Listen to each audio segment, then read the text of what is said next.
Bonjour à tous et bienvenue sur la chaîne YouTube où on parle de pédocriminalité sans aucun tabou.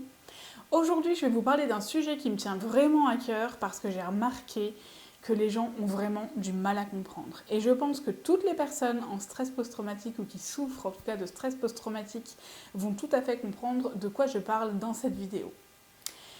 Quand on dit à quelqu'un qu'on a un stress post-traumatique, alors quand on est amené à le dire à un professionnel de santé, en général il comprend très très bien. Par contre, quand on est amené à le dire à un ami ou à une connaissance pour X raisons, parce que vous vous retrouvez dans une situation où vous êtes obligé d'expliquer parce que vous ne pouvez pas faire autrement. Vous ne pouvez pas, par exemple, vous retrouver dans une fête foraine. Moi, en tout cas, c'est mon cas. J'ai eu vraiment énormément de mal et pourtant je l'ai fait défi relevé. Mais ça a été très compliqué et il a fallu que j'explique pourquoi. J'ai l'impression que quand vous dites à quelqu'un que vous êtes en stress post-traumatique, les gens s'attendent vraiment à voir quelqu'un qui pète un câble. Donc c'est Pixel qui fait tout ce bruit là. Donc quelqu'un qui est vraiment en mode Et en fait non, une personne en stress post-traumatique ne fait pas du tout ça ou ne ressemble pas à ça dans la vie réelle. Une personne en stress post-traumatique ressemble à toute personne normale. Pixel est d'accord avec moi, n'est-ce pas? Oui, oui. On l'a abandonné 3 jours, donc ça y est, on revient et c'est les Jérémiades. Moi, oui.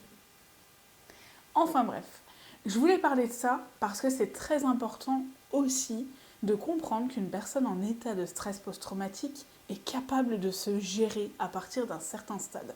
Quand elle est en thérapie et qu'elle apprend qu'elle est en stress post-traumatique et qu'elle apprend aussi les conséquences de son stress post-traumatique, c'est beaucoup plus compliqué. Par contre, quand elle commence un petit peu à comprendre, ou moi parfois je me retrouve dans des situations de stress, je sais les gérer. Je sais les gérer et vous, si vous êtes à côté de moi, à part si vous me connaissez sur le bout des doigts, vous le saurez absolument pas. Vous ne le voyez pas, mais il y a Pixel qui est en train de se frotter comme une malade contre mon genou.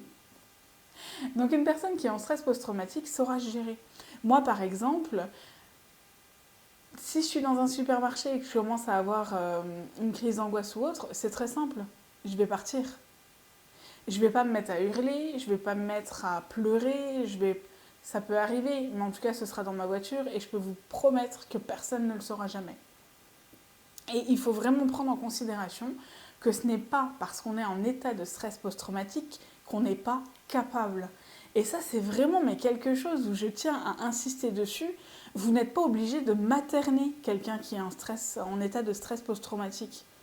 Quelqu'un qui est en état de stress post-traumatique ne reçoit simplement pas les informations exactement de la même manière que vous. Donc au niveau de la mémoire, ça ne fonctionne pas exactement pareil. Et quand il y a une crise d'angoisse ou autre, c'est simplement parce qu'un souvenir traumatique prend le dessus sur la réalité. Donc d'un seul coup, vous avez ce souvenir, vous ne savez pas quoi en faire, et vous vous retrouvez comme si ce souvenir-là devenait la réalité, alors que ce n'est pas le cas. Donc forcément, vous vous retrouvez avec une crise d'angoisse ou autre. Mais au bout d'un certain stade, comme je le dis, on est capable de le gérer. Alors, vous allez me dire, dans ma vidéo, je dis toujours, il faut être bienveillant, il faut prendre soin des victimes, des survivants, il faut faire attention aux gens en stress post-traumatique.